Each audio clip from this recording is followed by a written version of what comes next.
नमस्कार, मैं हूं बहादुर सिंह राजपुरोहित और आप देख रहे हैं द बवाल। इन दिनों शादियों की सीजन है। कई सारी शादियों में दहेज का लेन देन होता है। कई जगहों पर गरीब परिवार इस दहेज प्रथा के कारण लाखों रुपए कर्ज में लेकर अपनी बेटी का विवाह करते हैं। लेकिन इस कुप्रथा को समाप्त करने के लिए एक युवा जिसका नाम भूपेंद्र मेघवाल, जो जैसलमेर पंचायत समिति की ग्राम पंचायत रिधवा से युवा सरपंच है और भीम सेना के प्रदेश अध्यक्ष भी हैं। उन्होंने अपने जीवन साथी माया के साथ दहेज मुक्त विवाह कर समाज के सामने एक ऐसी मिसाल रखी है जिसे आने वाले समय में आदर्श के रूप में याद किया जाएगा।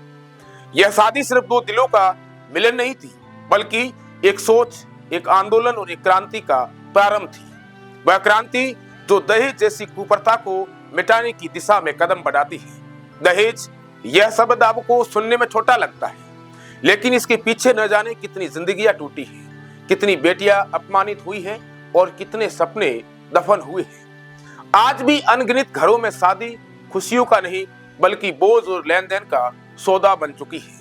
बहुत से माता पिता बेटी के जन्म पर खुश नहीं होते क्योंकि उन्हें डर होता है दहेज का, समाज की अपेक्षाओं का, रिश्तेदारों की तुलना का और उस परंपरा का जिसे लोग परंपरा नहीं बल्कि मजबूरी बनाकर जी रही है। ऐसे कठोर सामाजिक माहौल में जब भूपेंद्र और माया ने यह निर्णय लिया कि उनकी शादी बिना दहेज की होगी, तो यह सिर्फ एक निजी फैसला नहीं था, बल्कि समाज को दिया गया सबसे बड़ा संदेश था कि रिश्ते समानता पर टिकते हैं, सौदेबाजी पर नहीं। उन्होंने साबित किया कि विवाह किसी वस्तु विनिमय का समझौता नहीं होता, बल्कि दो परिवारों और संस्कृतियों का सम्मानजनक संगम होता है। दहेज देने से कोई घर छोटा नहीं होता, लेकिन लेने से मन छोटा हो जाता है।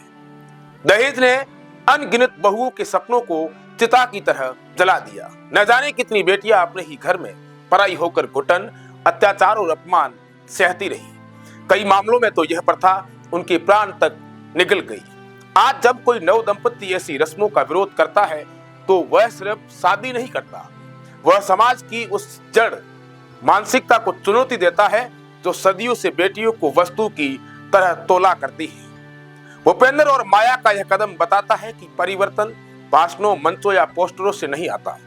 परिवर्तन तब आता है जब व्यक्ति अपनी जिंदगी में वही करता है जो वह दुनिया से अपेक्षा करता है। इन दोनों ने यह बताकर मिसाल कायम की है कि समान प्रेम और समझदारी रिश्तों की पहली शर्त है, वस्तुएं नहीं। ऐसी सकारात्मक पहल सिर्फ प्रेरणा नहीं बनती, यह उम्मीद भी जगाती है। खासकर युवाओं के लिए है एक उदाहरण, एक दिशा दिखाता है कि शादी को जितना सरल बनाया जाएगा, रिश्ते उतने मजबूत और खुशहाल होंगे। आज समाज को ऐसे ही साहसी कदमों की जरूरत है ताकि आने वाली पीढ़ियां यह कह सके कि दहेज एक इतिहास था, न कि हमारी संस्कृति का भविष्य।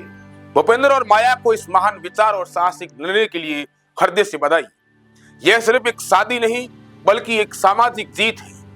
ईश्वर करे यह उदाहरण कई और घरों में रोशनी बनकर पहुंचे। ऐसी ही खबरों को देखने के लिए द बवाल के साथ जुड़े रहे। धन्यवाद।